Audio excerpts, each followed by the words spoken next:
commençons au verset 29 jusqu'à 32. Nous allons encore remonter depuis le verset 16 jusqu'à 17. Mais je vous demanderai de lire tous les chapitres à la maison, ça va vous aider beaucoup aussi. Mais ceux qu'il a connus d'avance, il les a aussi prédestinés à être semblables à l'image de son Fils, afin qu'il soit le premier-né d'un grand nombre de frères. Et ceux qu'il a prédestinés, il les a aussi appelés. Et ceux qu'il a appelés, il les a aussi justifiés. Et ceux qu'il a justifiés, il les a aussi glorifiés. Amen. Que dirons-nous donc à ce sujet?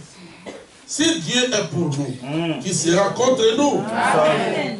Lui qui n'a pas épargné son propre Fils, mais qui l'a livré pour nous tous, comment ne nous donnera-t-il pas aussi tout avec lui par grâce? Amen. Qui accusera les élus de Dieu? Dieu est celui qui justifie. Amen. Qui les condamnera? Personne. Le Christ Jésus est celui qui est mort. Amen. Bien plus, il est ressuscité. Il est à la droite de Dieu et il intercède pour nous. Amen. Qui nous séparera de l'amour de Christ?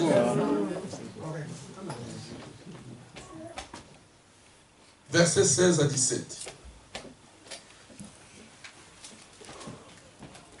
Nous commençons par le 15e verset. Et vous n'avez pas reçu un esprit de servitude pour être encore dans la crainte, mais vous avez reçu un esprit d'adoption par lequel nous crions Abba, Père.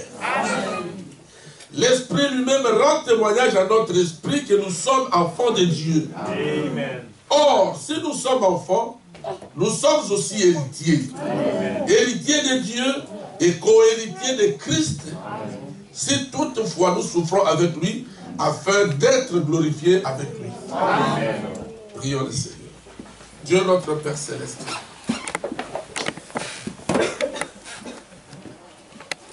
Nous te disons vraiment merci. Amen. Parce que c'est toi qui as voulu que nous puissions être ici ce soir, au milieu de ton peuple, et leur lire cette portion de l'Écriture. Dieu Tout-Puissant, en tant qu'être humain, connaissant la lecture, nous pourrions seulement lire et fermer la Bible et partir. Mais pour l'interpréter, il n'y a personne qui peut le faire si toi, tu ne nous aides pas. Et même si nous pouvons l'interpréter, Seigneur, qui peut rendre cette écriture vivante dans la vie de chacun de nous, si ce n'est toi, ô Éternel. C'est pour cela que nous te demandons de venir nous aider, de oindre cette portion de l'écriture, Seigneur, pour ton peuple, tes enfants ce soir, Seigneur Jésus. Parle-nous. Parle-nous, Seigneur, par cette écriture. Montre-nous qui nous sommes, Seigneur Jésus. Oh Dieu, avant que tu n'écrives cette écriture, Seigneur, tu savais que tu avais un peuple que tu as engendré toi-même. Ce peuple que tu appelleras de ton propre nom, qui seront appelés tes enfants. C'est pour cela que tu as écrit cette portion de l'écriture. Nous te demandons de venir nous aider. Nous te demandons aussi, Seigneur, d'oindre chacun de nous, Seigneur Jésus. Moi-même, je me mets hors du chemin. Je te prie de venir entrer, de parler à ton peuple, Seigneur. Circoncis les cœurs de tes enfants, Seigneur Jésus. Ouvre les entendements spirituels. Déverse en chacun d'eux la parole éternelle du Dieu Tout-Puissant. Que cette parole leur apporte la vie. Nous savons, Seigneur Jésus, que comme ils sont tes enfants, ils ont déjà la vie éternelle. Amen. C'est toi qui donnes la vie éternelle. Merci, Seigneur. Nourris-les de la parole, de la nourriture, de la vie éternelle, pour que la vie continue à croître toujours. Au nom de Jésus-Christ. Amen. Vous pouvez vous asseoir. Notre exhortation de ce soir,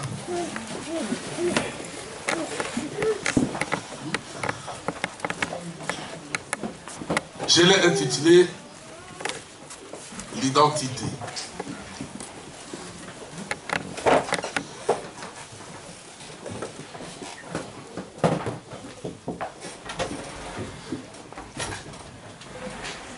Si vous voulez me connaître bien, surtout chez nous là-bas au Congo, les policiers, ils ont toujours l'habitude de demander, présentez-vous. Donc quand ils vous demandent, présentez-vous là-bas, cela veut dire que ils veulent que vous leur donniez la carte d'identité. Alors dans cette carte-là, il est écrit le nom, le poste-nom, le prénom, le nom de papa, le nom de maman, le village de, on appelle ça le village d'origine, quelque chose comme ça, et toute votre provenance, et après on écrit de la nationalité congolaise. Donc ça vous présente tout ce que vous êtes. Et ça montre que vous êtes congolais, vous êtes citoyen congolais. Et s'il y avait soit un voleur ou un brigand qui venait vous chercher à vous troubler là où vous êtes, et qu'il y a un agent de l'ordre là-bas, celui-là même qui vous avait demandé de vous présenter, commencera maintenant à vous protéger parce qu'il est mandaté par l'État congolais pour vous protéger. Amen. Alors je vais vous raconter seulement une histoire qui date de quelques milliards d'années, je ne sais pas combien.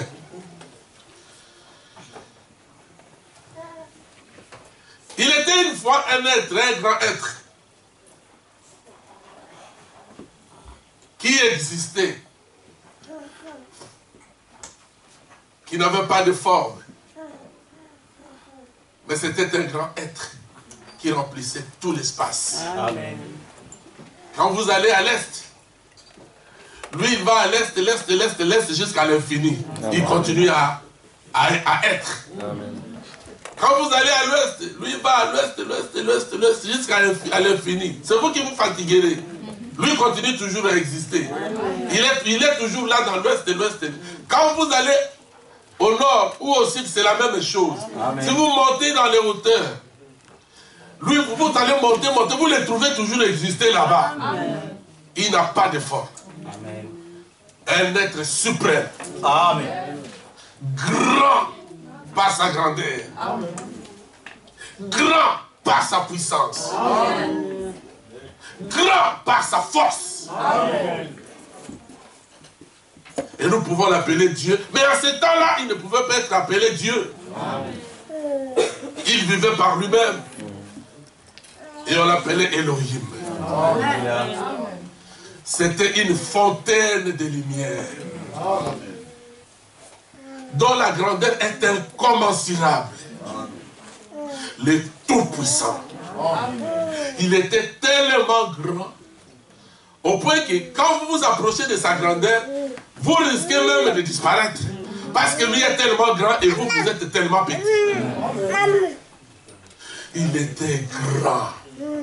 Et cette fontaine de lumière, c'était une lumière très belle. Amen. Plus que même le diamant. Et le prophète dit, dans cette fontaine de lumière, cette fontaine de lumière, c'était celui qu'on appelait Elohim. Celui qui existe par lui-même. Le Tout-Puissant. On ne pouvait pas l'appeler Dieu parce qu'il n'y avait personne pour pouvoir l'adorer. Il n'y avait pas d'ange, il n'y avait pas d'homme, il n'y avait rien. Mais en lui, il avait une grande pensée éternelle. Et dans cette grande pensée éternelle-là, il y avait des attributs. Il voulait être père. Il voulait être fils. Il voulait être Saint-Esprit. Il voulait être sauveur. Il voulait être guérisseur. Il voulait être rédempteur. Il voulait être Dieu. Il voulait être adoré. Amen. Il avait tout ça dans sa pensée.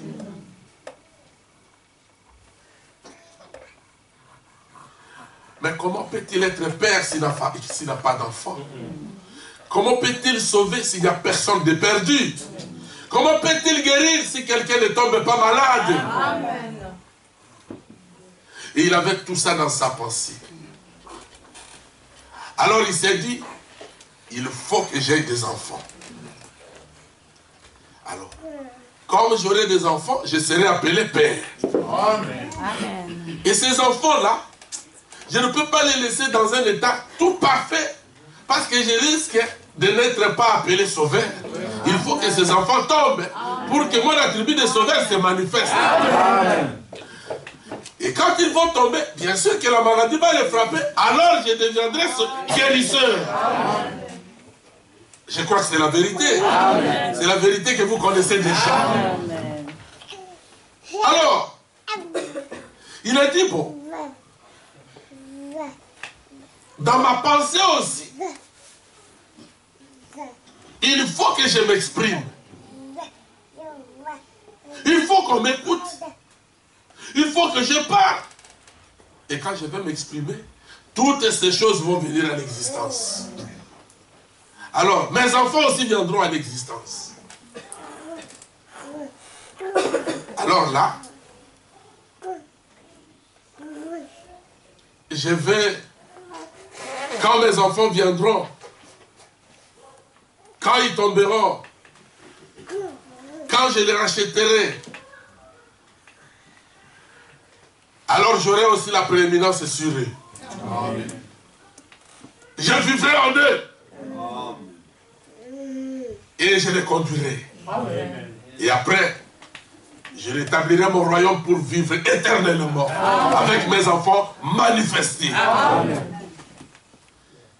Et j'ai posé une autre fois la question aux frères. J'ai dit, frère, ou peut-être le pasteur ici, à côté de moi, pasteur, est-ce que dites-moi vraiment, pendant quelle époque de la vie que Maman Marthe et tous les enfants pourront être contents? C'est quand ils sont encore en vous ou quand ils sont déjà manifestés? Les frères m'ont dit, c'est quand ils sont manifestés. Là, voilà, c'est la vérité. Parce que quand ils sont encore en vous, ils ne sont pas encore manifestés.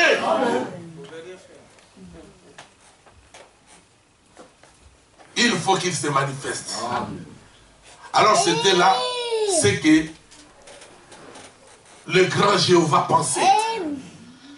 Et tout cela c'était dans des temps éternels qu'on ne peut pas compter. Des millions d'années, des milliards d'années, des milliards d'années. Je ne sais pas. On ne peut pas compter parce que c'est l'éternité.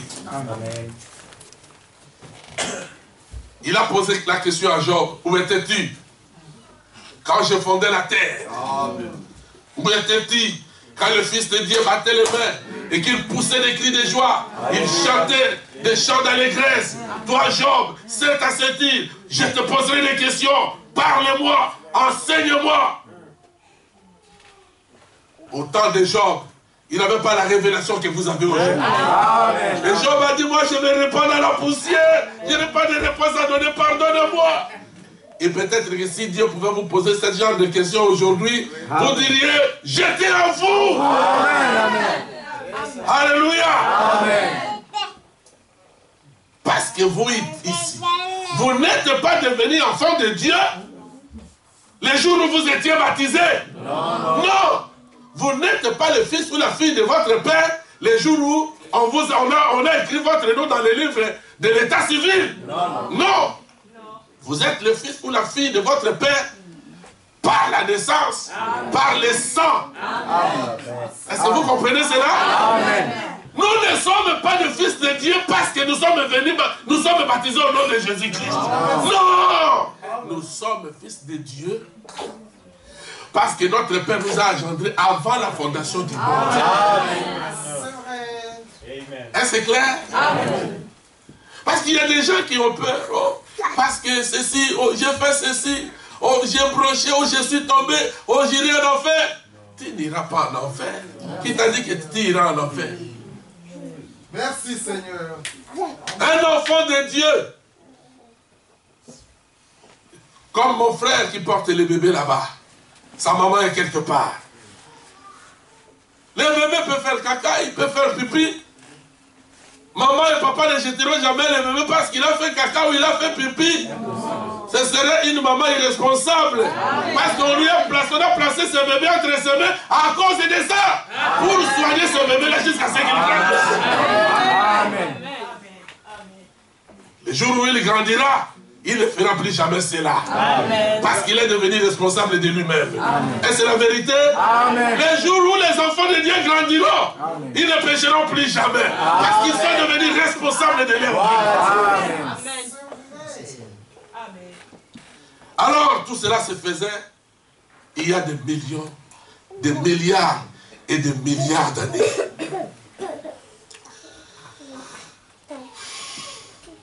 Et Dieu, pendant ces temps-là éternels, il avait vu ses enfants qui étaient en lui, dans sa pensée, dans sa vision en tant que Dieu. Il a vu ces enfants-là tomber déjà, quand ils étaient encore en lui. Vous n'êtes pas tombés aujourd'hui. Le péché ne vous a pas frappé aujourd'hui. Vous êtes tombés quand vous étiez encore en Dieu. Est-ce la vérité? Vous pouvez vous demander comment cela peut-il se faire être en Dieu et tomber? Quelqu'un qui est en Dieu, dont le rien au monde de se manifester, comment il peut tomber? Alors moi je vous poserai la question. Pourquoi Dieu a-t-il tué un agneau? Il a immolé l'agneau avant que le monde n'existe. C'est parce qu'il a vu ses enfants tomber avant que le monde n'existe. C'est pour cela qu'il a immolé l'agneau depuis là-bas. Et il a pris du sang de cet agneau-là. Il a écrit votre nom dans le livre. Et c'est le livre appelé le livre de vie de l'agneau. Est-ce que vous me comprenez? Et pourquoi il a écrit votre nom dans ce livre-là? Et c'est ce qu'on appelle l'élection. L'élection, ce n'est pas parce que Dieu vous a vu tomber, alors il dit, bon, j'ai choisi, celui-ci est mon fils, j'ai choisi ma fille ici, j'ai choisi mon... Non. Frère Branham dit, il a vu comment vous vous battiez vous-même pour chercher à sortir de cette situation du péché où vous étiez tombé avant la fondation du monde. Alors là, il a vu comment vous vous battiez. Les autres se fondent dans le péché et n'ont pas le souci de revenir à la vie. Ils n'ont pas le souci de revenir au salut. Ils ont dit, nous sommes tombés, nous restons là. Mais toi, tu as dit, moi je ne peux pas rester là. Moi je ne suis pas fait pour tomber. Alors quand il a vu cela, il a dit, ah, celui-ci a besoin d'être sauvé. Et avec le sang de l'agneau, il a écrit votre vie, votre nom dans le livre de vie de l'agneau. Amen. Et il n'y a que ceux-là qui... C'est ça l'élection de Dieu. C'est comme ça que Frère Branham explique l'élection. Alors, quand il a écrit ce nom-là dans le livre de vie de l'agneau, il a dit, ceci m'appartient. Ils sont mes enfants. Amen. Quand ils partiront dans le monde et qu'ils tomberont réellement, je tuerai un agneau. Et cet agneau-là ne serait pas un animal, ce serait moi-même, portant la chair humaine. Amen. Et je les sortirai de là-bas. Et je leur donnerai la vie éternelle. Amen. Maintenant, c'est ça la prédestination. Donc la prédestination, c'est ce qui est du futur. Est-ce que vous comprenez cela? Amen. Et tout cela, Dieu avait fait cela avant même que vous ne veniez dans le monde. Avant même qu'il y ait un monde qui existe. Alors pour accomplir cela, il a dit, maintenant, je dois prendre une forme. Et c'est la seule forme que Dieu a prise. C'est cette forme-là de fils de Dieu. Amen. La parole. Amen. Et Frère Branham dit ceci. Quand il était cette fontaine de lumière-là, il y avait deux rivières qui le traversaient.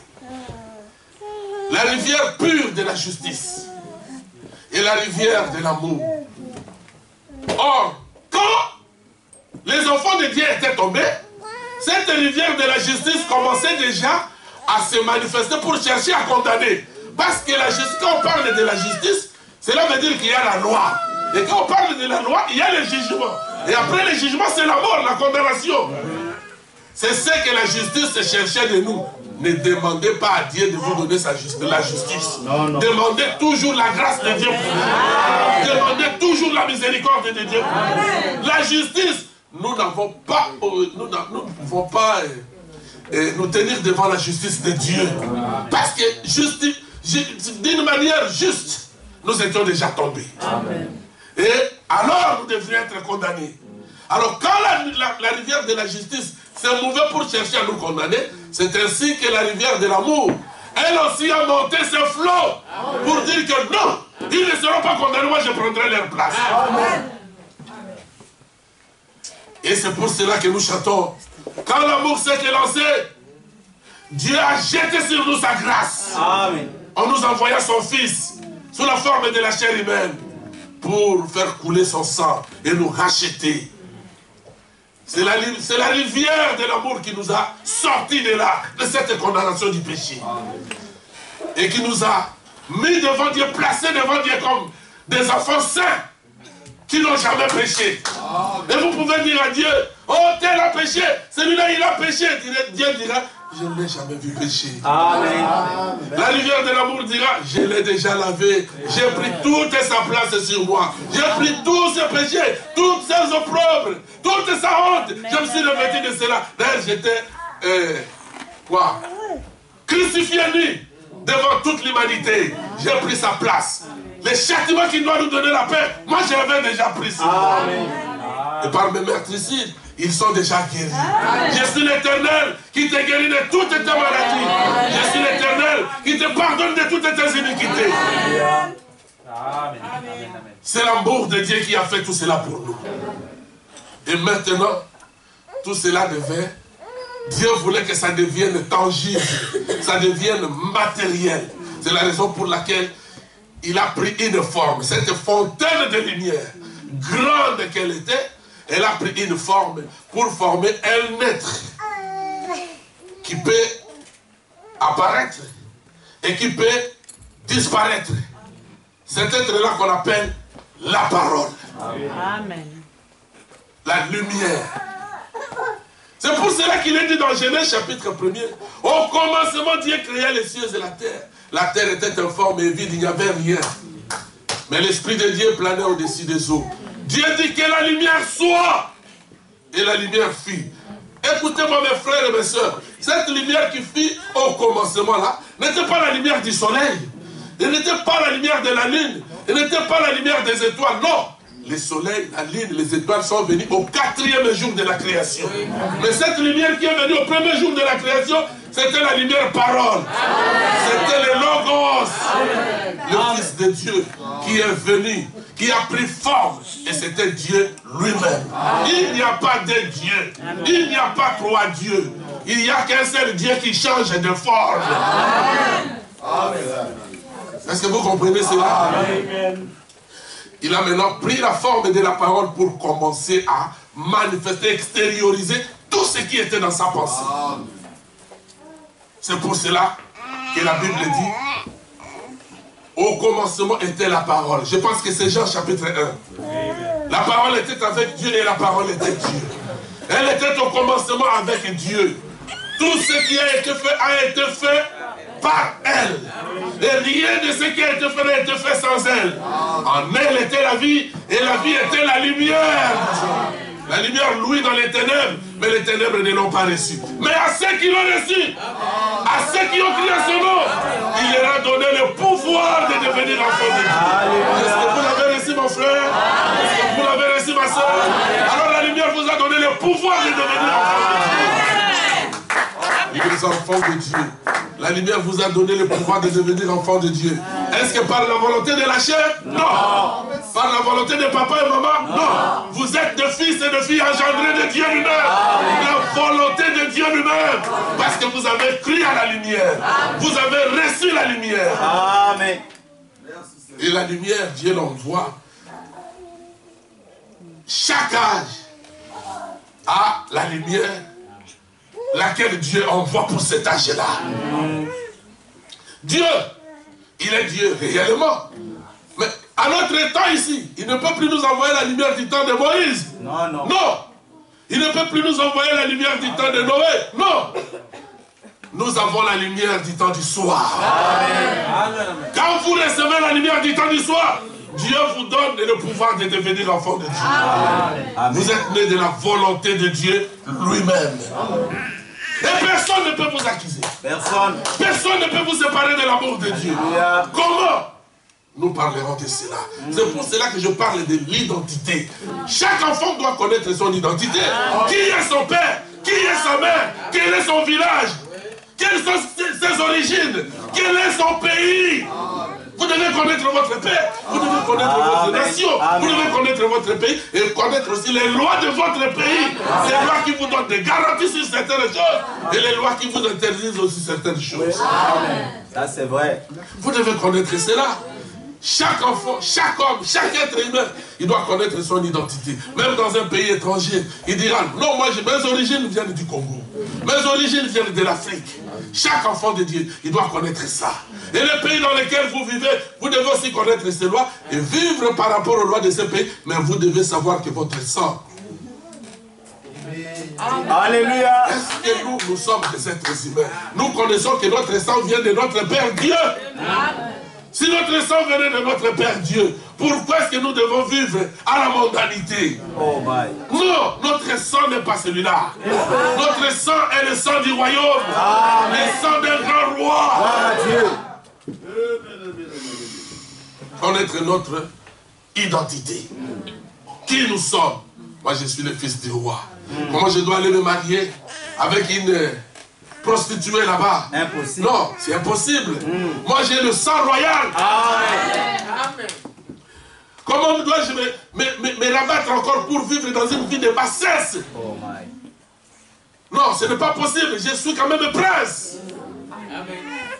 Je ne vous parle pas de Tikamasumu, laissez ceci, laissez cela. Moi, je n'enseigne jamais cela. Mais je montre aux enfants de Dieu leur position, qui ils sont. Et ils doivent être conséquents de ce qu'ils sont. Est-ce que vous comprenez cela? Amen.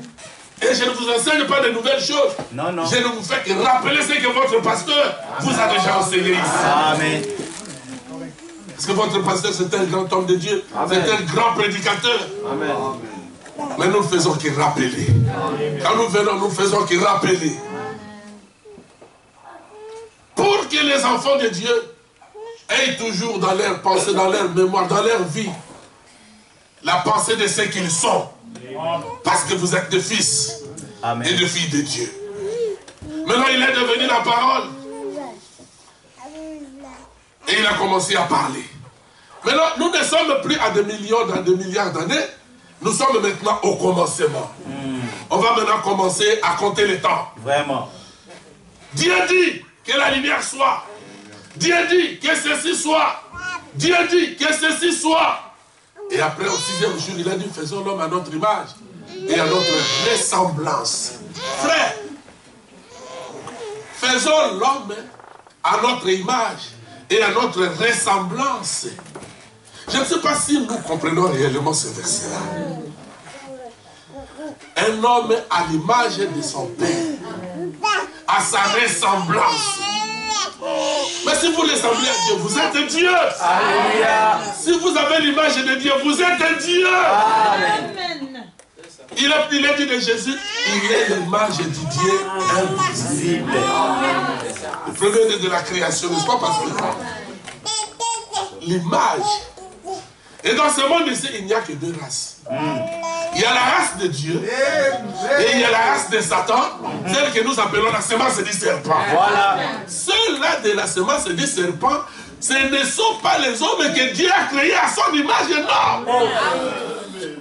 Non.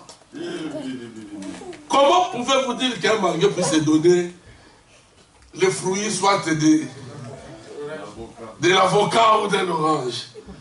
Non. Le manguier ne produira que des mangues. L'avocatier ne produira que des avocats. Que chaque semence se produise selon son espèce. C'est ça la loi. Et si Dieu vous a créé à son image, à sa ressemblance, alors vous êtes de Dieu. D'abord, pour commencer, vous êtes déjà de Dieu parce que vous êtes créé à sa ressemblance, à son image. C'est pour cela qu'il est parlé de quand Caïn a tué Abel. il est dit là qu'il n'y avait plus d'homme à la ressemblance de Dieu, à l'image de Dieu. C'est seulement quand c'était venu, maintenant, lui, il est venu comme un homme à l'image de Dieu et à la ressemblance de Dieu. Lisez cela très bien, c'est comme ça dans la Bible. Amen. Pas Caïn. Caïn, c'était du serpent. Est-ce que vous me comprenez? Amen. Alors, Dieu a commencé à parler. Il a créé les cieux et la terre. Il a créé les mers. Il a séparé les eaux avec les cercles. Tout ça, vous connaissez.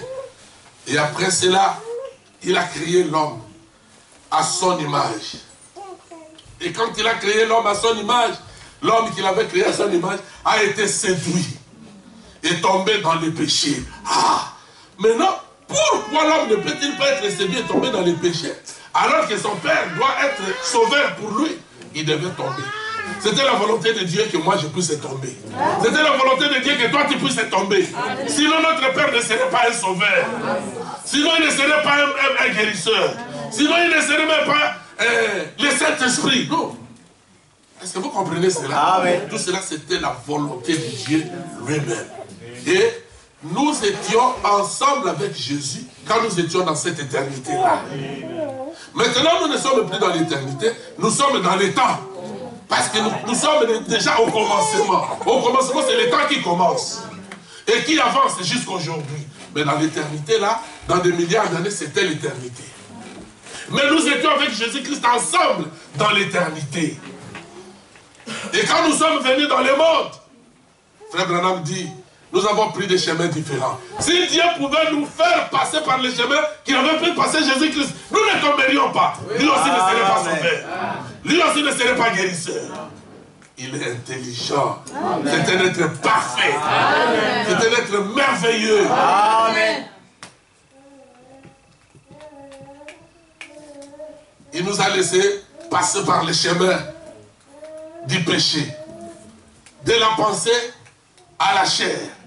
Tout cela, je sais que votre pasteur vous a enseigné cela déjà. Amen. De la pensée à la chair. Pour tomber. Mais Jésus, quand il est venu pour nous racheter, lui, il est passé de la pensée à la parole. Et de la parole à la chair. Là, il ne tomberait jamais. Amen, amen. Bien au contraire, c'est pour aller racheter ceux qui étaient tombés. Ses propres frères.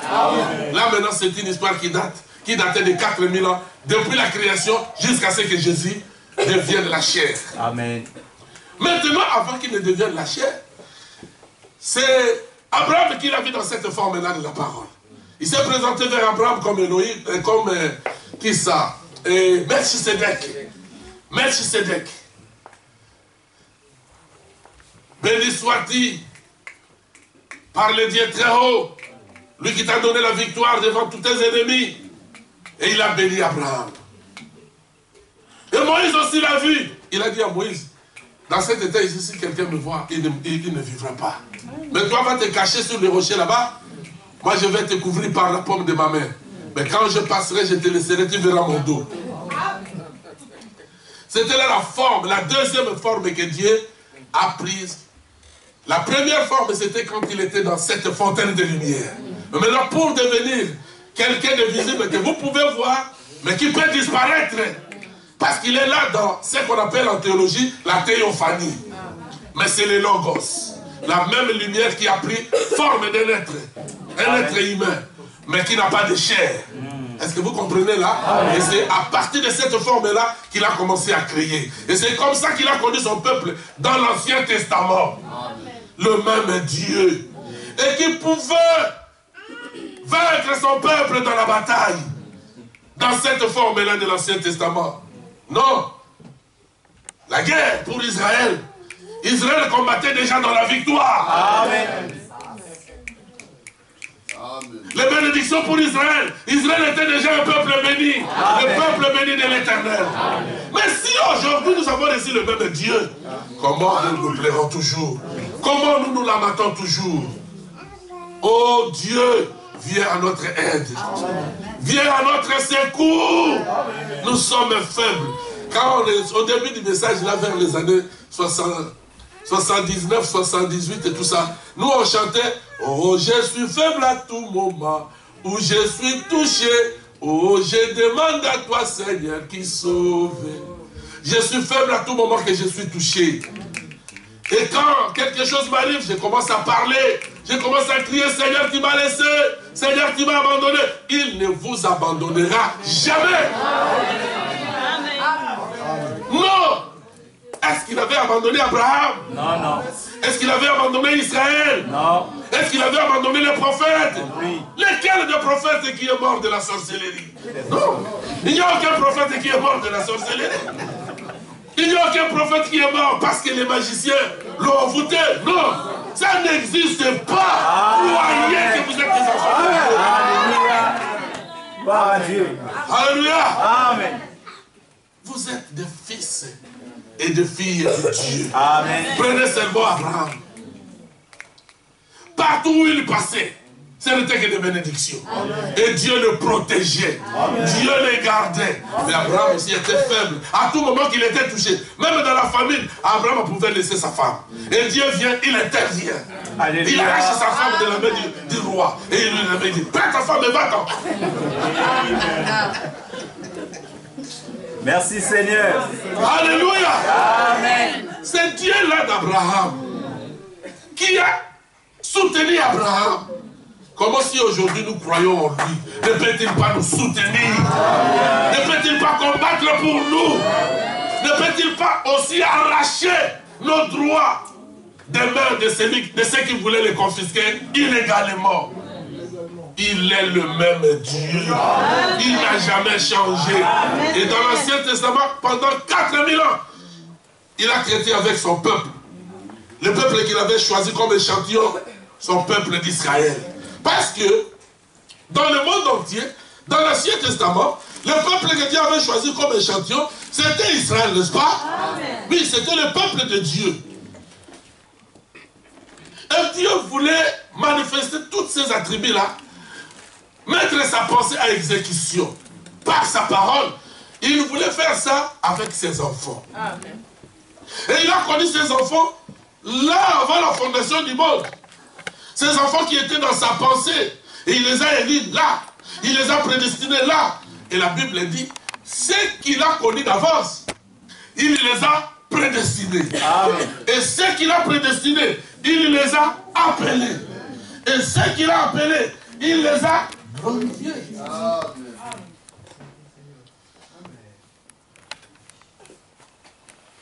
Oui. Et après il dit, que dirons-nous donc à l'égard de ces choses? Que dirons-nous donc à ce sujet? Si Dieu est pour nous, qui sera contre nous? C'est Elohim qui est devenu la chair, qui est devenu la parole. Pour créer, il a créé tout. Et c'était au commencement. Et il a marché avec sa création dans cette forme-là pendant 4000 ans. Amen. Et après, il devint chair. Il n'y a pas trois dieux. C'est même Dieu-là qui vivait dans la paternité. C'est le même Dieu qui est venu dans la filiation. Et c'est le même Dieu qui est venu dans les 2 derniers jours, dans le Saint-Esprit. Il n'a jamais changé. C'est le Tout-Puissant. C'est le même Dieu. Et maintenant, pourquoi il doit devenir la chair humaine et naître d'une vierge? Parce que Marie n'était pas, je dirais, la mère de Jésus comme les catholiques le pensent. C'était seulement une balle porteuse qui portait la vie pour la libérer. Amen. Jésus ne vient pas de Marie, mais Jésus a passé par Marie. Amen. Vous voyez mes frères, c'était Dieu prenant la chair humaine. Pourquoi? Parce qu'il voulait manifester son attribut de sauveur, son attribut de rédempteur, son attribut de guérisseur, son attribut de fils, jusqu'à ce qu'il devienne le Saint-Esprit. Il s'est exprimé, il a parlé, mais il doit prendre la prééminence dans la vie de ses enfants et vivre dans ses enfants. Amen. Marcher dans ses enfants. Parler dans ses enfants. Parce que Dieu n'a pris notre main qui est les nôtres. Comment, qu'est-ce que vous voulez? Si Dieu veut guérir quelqu'un aujourd'hui, il doit descendre comme un vent et dire, bon, je vous guéris ici. Non! Dieu doit prendre votre main, mon frère. Vous imposez votre main sur la personne malade. Votre main, la lumière sortira de votre main pour guérir cette personne. Pour prêcher, il prend son serviteur. Il dit, ma bouche c'est toi. Toi tu te mettras devant mon peuple et tu parleras. Mon peuple aura la vie éternelle. Amen. Vous voyez? Alors là, il devait prendre la chair humaine. Maintenant, notre histoire ne fait que descendre. Maintenant, nous sommes dans 2000 ans. Depuis la chair humaine jusqu'à aujourd'hui. Il a pris la chair humaine. Et il a prêché l'évangile. Et après, on l'a livré à la croix pour mourir.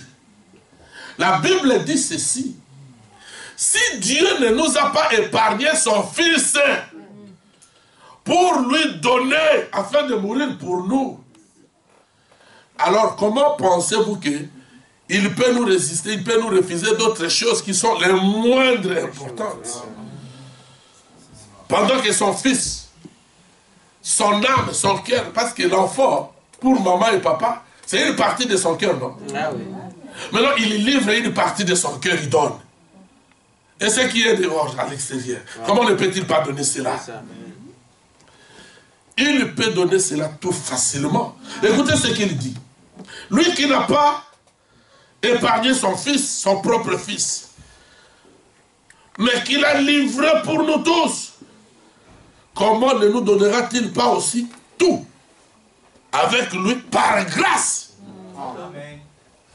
Ce qui vous est donné par grâce, c'est quelque chose que vous n'avez jamais mérité. On vous l'a donné parce qu'on a voulu vous le donner. Amen. Jésus nous a donné la vie éternelle parce que Dieu voulait nous donner la vie éternelle. Qu'est-ce que nous avons fait? Nous n'avons rien fait. Est-ce que nous sommes meilleurs devant Dieu que tous les gens de Bruxelles? Non. Si Dieu nous a aimés, il nous a aimés par la grâce. Amen.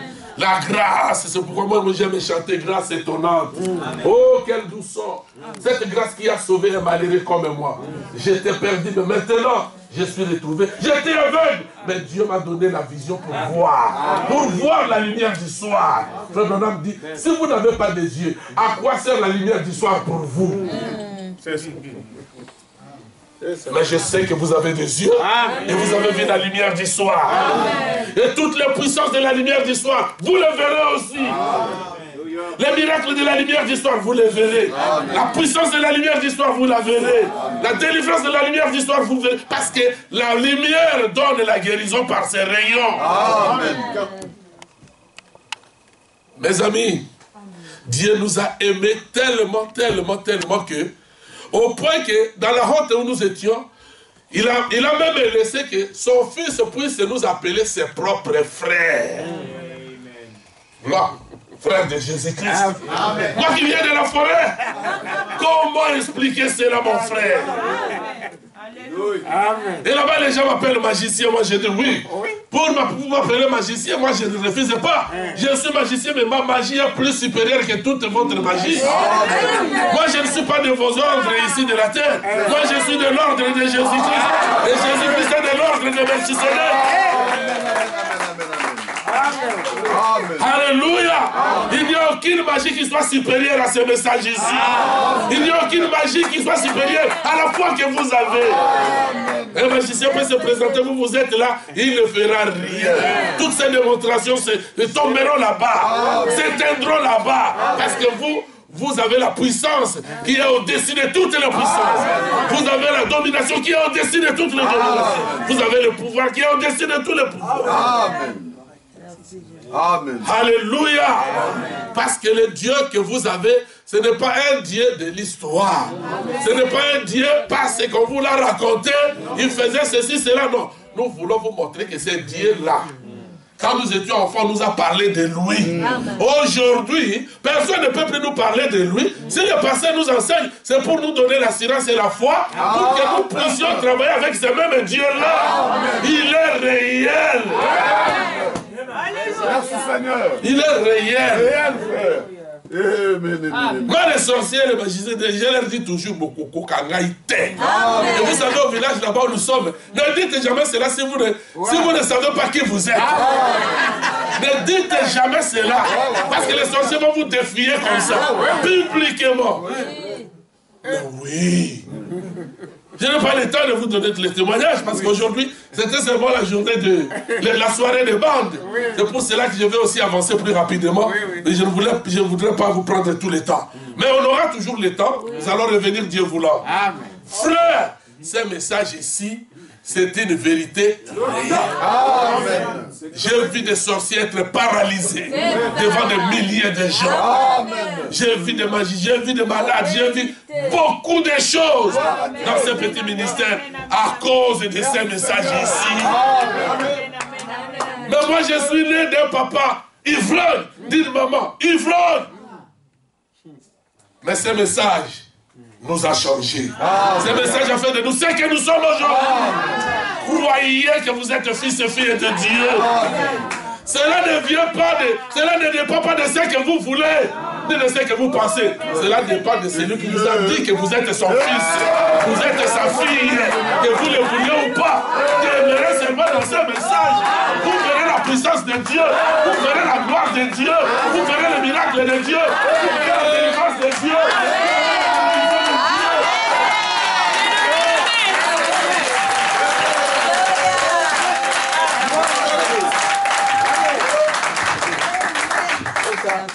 Il nous appelle frère. Ce n'est pas parce que nous avons bien fait. Nous avons marché correctement. Aujourd'hui, j'ai marché, je n'ai pas injurié quelqu'un. Je n'ai pas eu de mauvaise pensée aujourd'hui. Non, ce n'est pas cela. Cela ne dépend pas de cela. Cela dépend de celui qui vous a aimé. Amen. Vous demeurez seulement dans son message. Glorifiez son nom toujours. Dites toujours, Seigneur, j'ai besoin de toi. S'il y a quelqu'un de faible dans ce monde, c'est moi. Viens à mon secours. Il viendra à votre secours. Nous venons de l'éternité. Notre Père est Dieu. Nous connaissons notre pays. Et notre pays, c'est le ciel. Notre pays, ce n'est pas la Belgique. Notre pays, ce n'est pas le Congo. Nos terres ne sont pas les terres de l'Afrique. Nous venons d'un autre pays lointain. L'Afrique a commencé. La Belgique a commencé. Mais notre pays n'a pas commencé. Notre royaume n'a pas commencé. Notre vie n'a pas commencé. Et notre vie ne finira jamais. Parce que ce qui a commencé finira. Ce qui n'a pas commencé ne finira jamais. C'est pour cela qu'il a dit, nous avons la vie éternelle. Le Abraham dit qu'il n'y a qu'une seule forme de la vie éternelle, c'est Dieu. Amen. Est-ce clair? Est-ce la vérité? Amen. Écoutez ce que la Bible dit.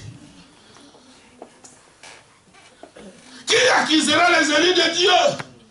Dieu est celui qui justifie. Qui les condamnera? Le Christ Jésus est celui qui est mort. Non pas seulement qu'il est mort, il est aussi ressuscité. Et il est à la droite de Dieu et il intercède. Il intercède pour qui? Pour ses péchés? Jésus-Christ, il est à la droite du Père, il intercède pour ses propres péchés? Non. Vous pensez qu'il intercède pour les péchés de qui? Et il intercède, Dieu ne le répond pas. Dieu ne le reçoit pas. Dieu ne l'exauce pas.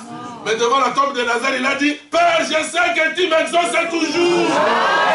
Je te remercie de ce que tu m'as exaucé. Moi, je savais que tu m'exauces toujours. Et si Jésus intercède pour moi, Dieu exauce toujours. Si Jésus intercède pour toi, Dieu exauce toujours. Parce que si Jésus intercède pour toi, Dieu exauce toujours. Mais la Bible dit seulement, nous ne pouvons pas demeurer dans les péchés. Parce que Dieu exauce Jésus-Christ. Bien au contraire, nous devons démontrer la vie que nous avons. Est-ce que vous comprenez cela? C'est pour cela que j'ai dit. J'étais jeune. Moi, quand j'ai commencé à prêcher cette parole, j'avais 19 ans. Wow. 19 ans seulement. Aujourd'hui, j'ai 56 ans. Toute ma vie, c'est dans ce message ici. J'ai dit, Seigneur, je ne trahirai jamais ton nom. Amen. Mais je suis un homme qui a des pensées mauvaises qui peuvent aussi venir. Pardonne-moi tout simplement. Je peux aussi dire quelque chose qui ne soit pas correct. Si tu vois que ce n'est pas correct, dis-moi, je vais aussi le rectifier. Amen. Mais aller dans des boîtes de nuit, aller dans des cabarets, non, ça ce n'est pas la vie d'un chrétien. Amen. Ça ce n'est pas la vie de quelqu'un qui est fils ou fille de Dieu. Amen. Ce n'est pas sa vie. S'il tombait, il va revenir, il ne retournera plus jamais là-bas. Est-ce que vous me comprenez, mes frères? Amen. Il ne retournera plus jamais là-bas. Parce que ce n'est pas sa vie. Amen. La vie se manifeste par ce que vous faites extérieurement. Est-ce que c'est clair? Amen. Si vous êtes fils de Dieu, cette vie va se manifester. Amen. Si vous êtes pécheur, cette vie va se manifester. Amen. Mais Jésus intercède pour ses frères. Amen. Et pour ses sœurs. C'est pour cette raison qu'il était passé par ces chemins-là jusqu'à mourir à la croix. Pour prendre tous nos fardeaux, prendre toutes nos souffrances, prendre toutes nos douleurs. C'est de nos douleurs qu'il a portées. Ce sont nos souffrances qui s'est chargées. Ce sont nos souffrances qu'il a portées. Et c'est de nos douleurs qui s'est chargé. Et le châtiment qui nous donne la paix est tombé sur lui. C'est Isaïe 53, je pense. Et c'est par ces meurtrissures que nous avons été guéris. Parce que nous devons être guéris. Amen. Il y a des gens qui pensent que la vie éternelle, c'est seulement quand vous avez le Saint-Esprit, même si vous êtes malade, alors c'est fini, vous êtes condamné à être malade. Non. La vie éternelle donne aussi la bonne santé. Amen. Est-ce que vous comprenez ceci? Amen. Il n'y a pas d'enfant de Dieu qui doit rester esclave de la maladie. Non. C'est pour mourir, j'accepte de mourir. Mais être condamné par la maladie pendant 20 ans, non. Là, je dirais non. Je dis non, non, non, non. Mais croyez comme bien cela. Parce que nous avons celui qui nous a dit, celui qui écoute ma parole et qui croit à celui qui m'a envoyé a déjà la vie éternelle et ne vient point en jugement. Il est passé de la mort à la vie. De la mort à la vie, ça veut dire quoi? Passer de la mort à la vie. Moi, je suis passé de la mort à la vie, alors je reste dans la mort. Non? Cela veut dire qu'il y a une marche. Vous quittez la mort pour aller à la vie. Quand on dit, il a quitté Bruxelles pour Paris. Cela veut dire qu'il marche. Bien sûr. Il se déplace. Tout ce qui est de Bruxelles doit rester à Bruxelles. Parce qu'il doit se rencontrer avec de bonnes choses qui sont à Paris. Alléluia. Il est passé de la mort à la vie. Là où il y a la mort, il y a les ténèbres. Il y a la maladie. Il y a les malédictions. Il y a les pauvretés. Il y a les soucis. Il y a des souffrances. Et vous avez la vie éternelle. Vous avez reçu Jésus-Christ. Vous commencez à marcher avec lui. Vous marchez avec les souffrances. Vous marchez avec la maladie. Vous marchez avec la mort. Là où il y a la vie. Et là où il y a la vie, vous arrivez avec la mort. Est-ce que c'est clair? Est-ce que ça peut se faire comme ça? Non. C'est comme ça que moi j'ai compris cette écriture. Donc, je pars, j'ai quitté la mort, j'ai quitté le péché. Il est passé du péché au salut. Il est passé de la malédiction à la bénédiction. Est-ce que c'est clair? Amen. Jésus a dit, je suis l'Éternel. Mon âme bénit l'Éternel. Je pense que c'était David. Et n'oublie aucun de ses bienfaits. Mon âme bénit l'Éternel. Lui qui te pardonne de toutes tes iniquités. Amen. Lui qui te guérit de toutes tes maladies. Alléluia. Frère, la rédemption fait des choses. Amen. La rédemption guérit votre âme, sauve votre âme. La rédemption guérit aussi votre corps malade. Amen. Gloire à Dieu. Vous ne resterez jamais esclave de la maladie. Non. Jamais. J'ai toujours dit aux frères et aux sœurs, jamais. Vous avez reçu Jésus-Christ, cette maladie doit vous quitter. Ça doit vous quitter. Et ça doit vous quitter. Vous ne resterez pas esclave. Ça doit vous quitter.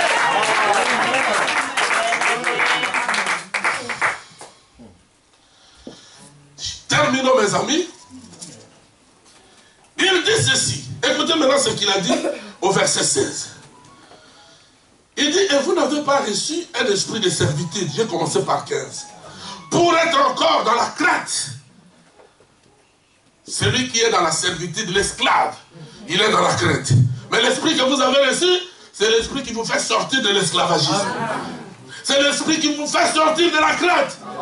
Vous avez reçu l'esprit qui crie Abba, Père. Et l'esprit lui-même rend témoignage à notre esprit que nous sommes enfants de Dieu. Et alors là, mes frères, s'il faut rouler, je dois rouler. S'il faut courir, je dois courir. Ce n'est pas moi-même qui ai dit que je suis fils de Dieu. Non, non. C'est Dieu lui-même. Son esprit lui-même, son esprit à lui. Il m'a dit que je suis fils de Dieu. N'attendez pas que le pasteur te dise que tu es fils de Dieu, ma fille. Que le pasteur dise que tu es fils de Dieu, mon fils. Non! C'est le Saint-Esprit lui-même qui doit te parler. Il doit te dire que tu es fils de Dieu. Pourquoi? Parce que tu connais ton Père. Amen. C'est vrai? Tu connais ton Père et ton Père te connaît. Quand il était dans ses rêves, quand il s'est manifesté, et quand il t'a manifesté, lui-même le connaît. Ne laissez pas aussi quelqu'un te dire, toi tu n'es pas fils de Dieu. Toi tu n'es pas fille de Dieu. Non! N'acceptez jamais cela.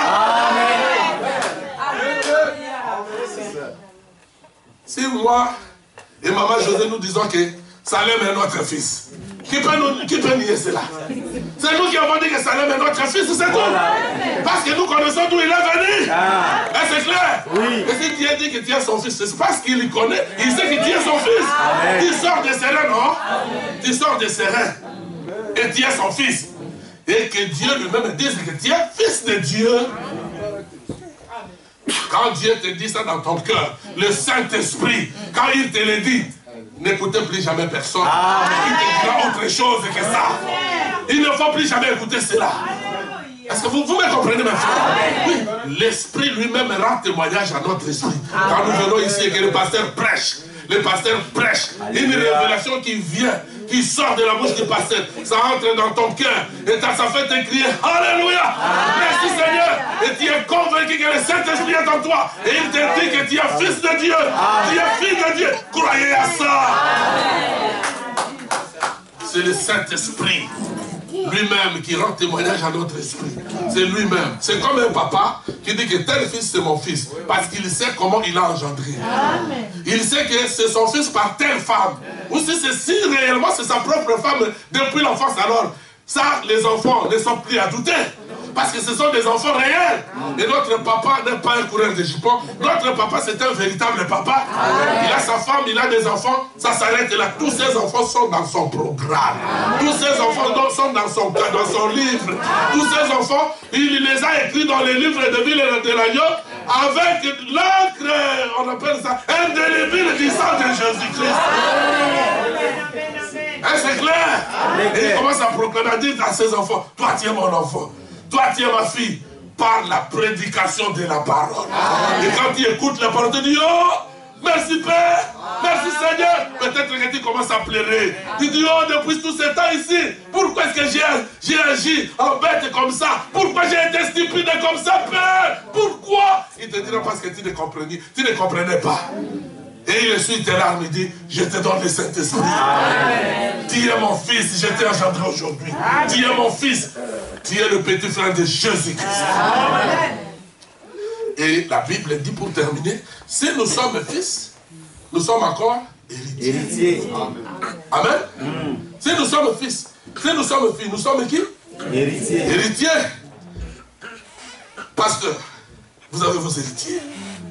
Ils peuvent manquer quoi devant vous? Les maisons leur appartiennent. Tous les biens leur appartiennent. Et tu fais ça pour eux. Ce sont les héritiers. S'ils sont 4, l'autre dira, c'est moi qui suis seul l'héritier? Non. Non. Les 4 diront, nous sommes des co-héritiers. Et la Bible dit, si nous sommes héritiers de Dieu, nous sommes co-héritiers de Jésus-Christ. C'est-à-dire que ce que Jésus est, nous le sommes aussi. C'est notre Père. Alléluia. Toute la puissance de Jésus, nous devons la voir. Tout le pouvoir de Jésus, nous devons la voir. Tout le pouvoir de Jésus, nous devons la voir. La guérison, nous devons la voir. Les miracles, nous devons les avoir. Est-ce que vous comprenez cela? Les bénédictions, nous devons les avoir. Et pour cela aussi, nous avons accepté les injures de Jésus. Nous avons accepté la croix de Jésus. Nous avons accepté la honte de Jésus. Oui, nous devons aussi accepter le pouvoir de Jésus. Alléluia. Parce que nous n'avons qu'un seul Père. Nous et Jésus. Merci Je Seigneur. crois que je dois m'arrêter là. Notre petite exhortation est vraiment simple. Maintenant, nous connaissons notre identité. Nous connaissons notre Père. Nous connaissons notre pays. Nous connaissons notre grand frère. Et notre grand frère est très fort. Combat à quartier.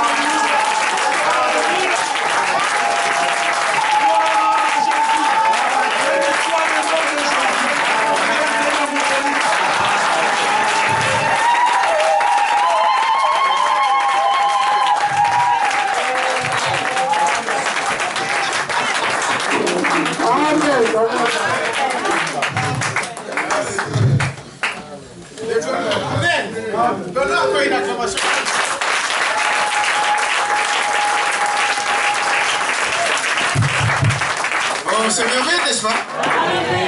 L'identité.